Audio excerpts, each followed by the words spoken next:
পঞ্চম দফায় দফা রফা একের পর এক অভিযোগে সরগরম বিভিন্ন বুথ। সোমবার সকাল থেকে চলছে বনগাঁ, ব্যারাকপুর, হুগলি, শ্রীরামপুর, হাওড়া, উলুবেড়িয়া এবং আরামবাগে পঞ্চম দফার ভোট পর্ব। এরই মাঝে একাধিক অভিযোগ আসতে শুরু করেছে।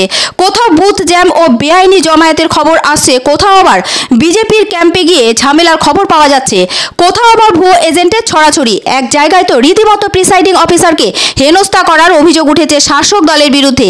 এখানেই শেষ নয়, হুগলিতে বিজেপি নেতার সঙ্গে থাকা নিরাপত্তা কর্মীর লাইসেন্স প্রাপ্ত রিভলভার বাজেয়াপ্ত করেছে পুলিশ। একই সঙ্গে আরও অনেক গুরুতর অভিযোগে সরগরম পঞ্চম দফার ভোট। এমনকি কেন্দ্রীয় বাহিনীর জওয়ানের বিরুদ্ধে গুরুতর অভিযোগ ওঠায় রাজ্য পুলিশ তাকে আটক করেছে।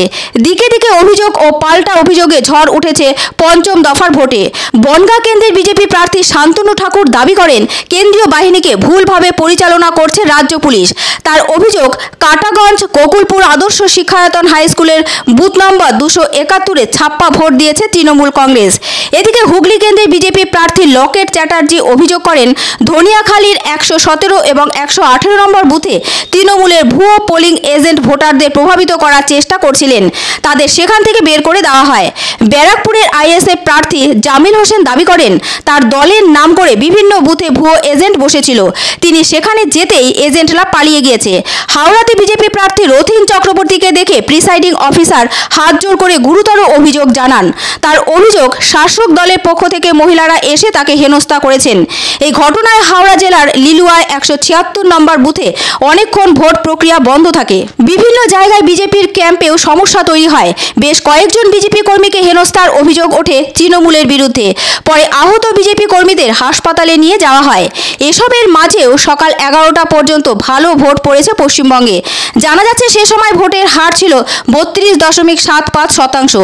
সবচেয়ে বেশি ভোট পড়েছে আরামবাগে, সেখানে ভোটের হার ছিল 36.21%। অন্যদিকে সবচেয়ে কম ভোট পড়েছে ব্যারাকপুরে, সেখানে ভোটের হার ছিল 29.99%। সকাল 11টা পর্যন্ত 136টি অভিযোগ জমা পড়ে নির্বাচন কমিশনে। সবচেয়ে বেশি অভিযোগ জমা পড়ে সিপিএম এর পক্ষ থেকে। সিপিএম সকাল 11টা পর্যন্ত 79টি অভিযোগ দাখিল করেছে।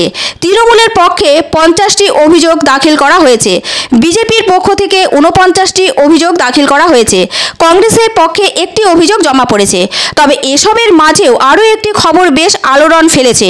তৃণমূলের এক নেতার পক্ষ থেকে ভোটারদের খাওয়ানোর ব্যবস্থা করা হয়েছে বলে অভিযোগ। এই ঘটনায় ব্যাপক চাঞ্চল্য ছড়ায় হুগলি জেলাতে। আরামবাগ লোকসভা কেন্দ্রের অন্তর্গত চন্দ্রকোনা বিধানসভায় 120 নম্বর বুথে ভোটারদের জন্য তেলেভাজা ও মুড়ি খাওয়ানোর ব্যবস্থা করেছিল বলে অভিযোগ।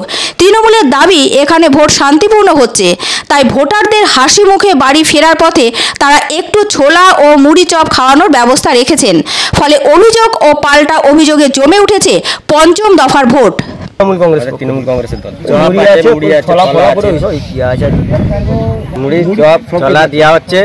আমাদের যে যা ভোটার কর্মীরা আসছে, ভাই বন্ধু সবাই, কাকিমা, বয়স্ক দিদিরা, বোনেরা যে আসছে, তাদের ওনাদের হাতে সব মুড়ির একটা ছোটখাটো তৃণমূলের পক্ষ থেকে।